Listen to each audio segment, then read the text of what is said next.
Thanks, everyone. We're going to get started. Thanks for being here.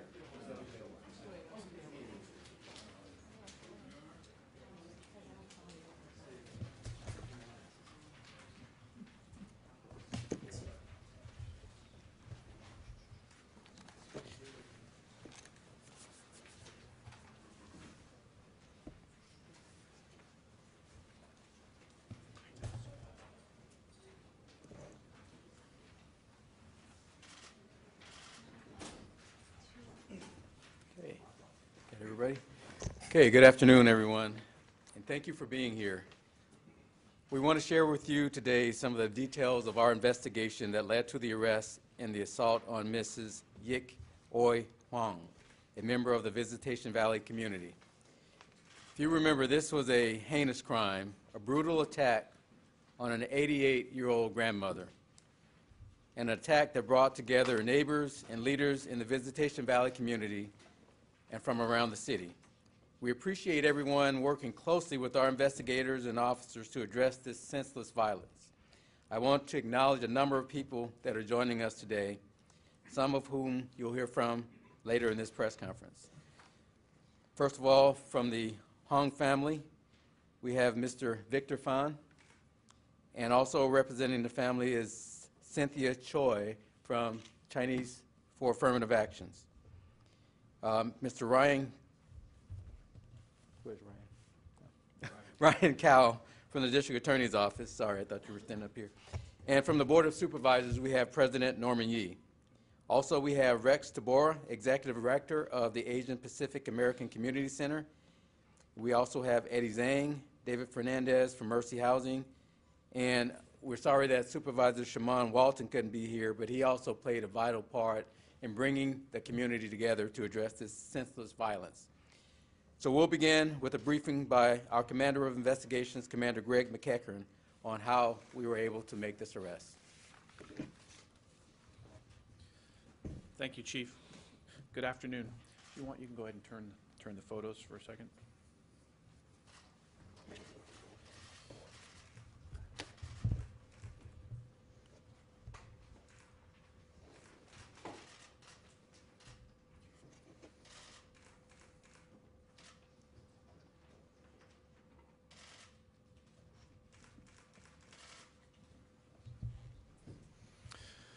So good afternoon. As the Chief mentioned, I am Commander Greg McEachern of the San Francisco Police Department's Investigations Bureau, and I'm here today to brief you on the initial investigation and subsequent arrest of the suspect in this heinous crime, as well as a few others that we were able to tie the individual to. Just to recap what happened, on January 8th, 2019, at about 6:45 in the morning, our officers from Ingleside Station responded to a residence on the 1000 block of Visitation Avenue. A witness at the time had reported seeing an unknown male suspect exit the residence from the interior staircase and walk away eastbound on Visitation Avenue. The officers noted that the front door of the residence was unlocked and open, and they searched the interior but were unable to locate the occupant. Shortly thereafter, a little after 7 o'clock in the morning, an 88-year-old female identified as the occupant of the residence was found suffering from severe head injuries and was located in a nearby park at 325 Leland Avenue. The victim suffered serious injuries and was transported to Zuckerberg San Francisco General Hospital, where she remains today being treated for her injuries. At the time, evidence was located that helped us with this case. Evidence located at the assault and at the residence of the victim and from nearby video surveillance linked the two incidents. Investigators believe that the suspect at the time assaulted the victim, stole the keys to her residence, and was in the process of committing a burglary at the residence when she was interrupted by the witness. Over the course of the next 2 weeks, San Francisco Police Department investigators and patrol officers worked tirelessly to identify the suspect. Investigators reviewed video surveillance, conducted multiple interviews, collected evidence, and distributed a forensic artist's sketch of the suspect to the public to assist us in the investigation. Evidence was collected from the incident and submitted to our crime lab, and on the afternoon of Friday, January 18th, last Friday, investigators were notified that a DNA analysis linked 18-year-old San Francisco resident Keontae Gathron to the assault and subsequent burglary. At that time, an immediate search began, attempting to locate and apprehend Mr. Gathron. Almost simultaneously to the DNA results that were given to investigators, the suspect in this vicious assault and burglary committed some other crimes. He was identified as a suspect in a carjacking which occurred in the early morning hours of January 16th, 2019. After this press conference, you'll see there is a carjacking with a gun. Be on the lookout that is up here for you to review. That was put out probably 1 hour after we had identified Mr. Gathron through the DNA evidence in the assault. At the time, that was put out, and we were then able to determine that he was the same individual that was identified in both the assault and in the carjacking. I'm going to talk a little bit about the carjacking so you have some context. On January 19th, at approximately 6:30 a.m. in the morning, the victim was robbed at gunpoint of his keys and vehicle on the 1600 block of Visitation Street. Approximately 9 hours later, an on-duty San Francisco Sheriff's deputy located the carjacked vehicle abandoned at a gas station on San Bruno Avenue. Video evidence was obtained of the suspect at the gas station, and an SFPD crime alert, the one I spoke to that you see up here, was issued and distributed to identify the suspect in the video. Multiple officers from our department identified the suspect in the video and on the crime alert as Keontae Gathron. We began a search for him for both this carjacking and for the assault. On Saturday, January 19th, at approximately 4:45 in the afternoon, a robbery occurred on the 100 block of Woolsey Avenue. During that robbery, the suspect approached the victim on a red bicycle, pointed a gun at the victim, and robbed the victim of her cell phone. The victim, fortunately in that incident, did not sustain any injuries. About 1 hour later, shortly after 6 p.m., at Charles and Bell Avenue, another robbery occurred. During that robbery, the suspect approached the victim on the same red bicycle, punched the victim in the face, and stole her iPhone. After this robbery, responding officers from Ingleside Station were able to track the cell phone to the Sunnydale area of San Francisco. During a search of the area, officers contacted Mr. Gathron, who matched the description of the robbery suspect. Officers attempted to detain him, but he fled on foot. After a short foot pursuit and search, officers were able to locate Mr. Gathron hiding in a vehicle a short distance away and placed him under arrest. At the time of that arrest, we were able to recover some evidence that linked him to the carjacking as well as the robberies. We were able to recover both cell phones on him from the robberies committed just a half hour and an hour and a half before. We located the bicycle that he used during the robberies that he had discarded a short distance away from where the officers located him. We also were able to recover clothing that was described by the victims, which you see here in front of you during both robberies, and clothing that matches the same description of what he was wearing the day that the carjacking occurred. Mr. Gathron was charged with multiple crimes. For the assault case, he was charged with attempted murder, kidnapping, robbery, aggravated assault, elder abuse, burglary, possession of stolen property, and attempting to destroy evidence. In the carjacking and the other robberies, he was charged with 2 counts of robbery, child endangerment, possession of stolen property, and resisting arrest. At this time, I'll turn it back over to the chief, who's going to introduce Supervisor Yee to say some words, and then we'll answer some questions that you may have on the investigation after. Thank you. Thank you, Commander McEachern. So this was a community effort, and as Commander McEachern pointed out, the police officers and investigators definitely did an outstanding job on this, but this type of work cannot happen without the support of our elected officials and our community members, and this was a total team effort. So with that, I'd like to introduce President Board of Supervisors, Norman Yee, who was instrumental in bringing the community together on this. Supervisor. Thank you, Chief Scott. When this incident happened and my office found out about it, I immediately went over to Supervisor Walton's office, and we both agreed this is something that we need to address together in helping the community come together. And we quickly had a press conference and had several community events to not only talk to the community, but to ask for their help and to ask people to come together in a moment of when people are suffering, in particularly Ms. Wong. So to me, this was a really a group effort. The community came out, help with evidence, help with descriptions, and we need to keep that up. It's really important because I grew up many years ago in Chinatown, in which the community at the time were not willing to help. So the perpetrators kept on picking on the victims and never got caught because the community weren't willing to come out and talk to the police. In this case, we know now that it's really important when people do know something to step up.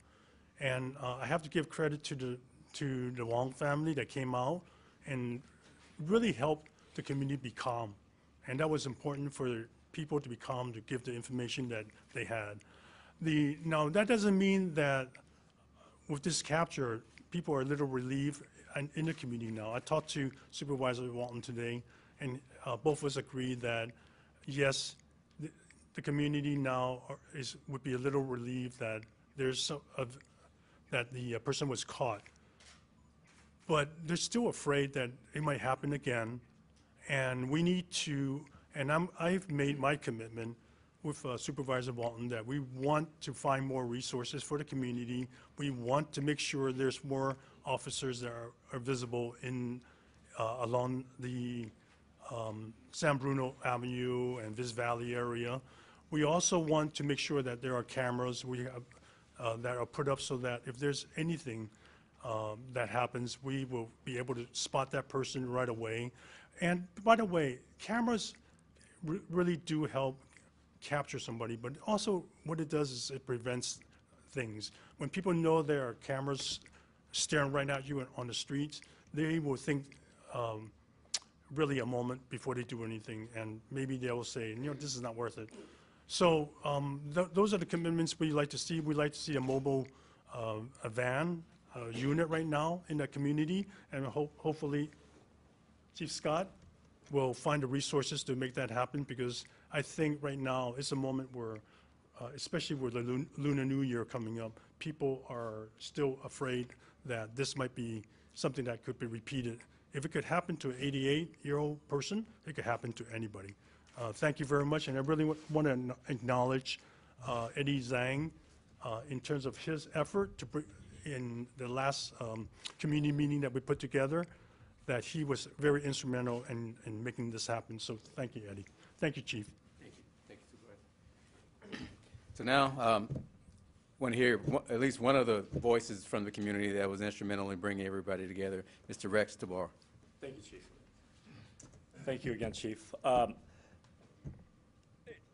The community is somewhat relieved that the SFPD and the Chief, Deputy Chief Redmond assured me the day before this gentleman was arrested that he is putting a lot of resources in capturing the suspect. And we were actually very surprised in the community that it happened so quickly.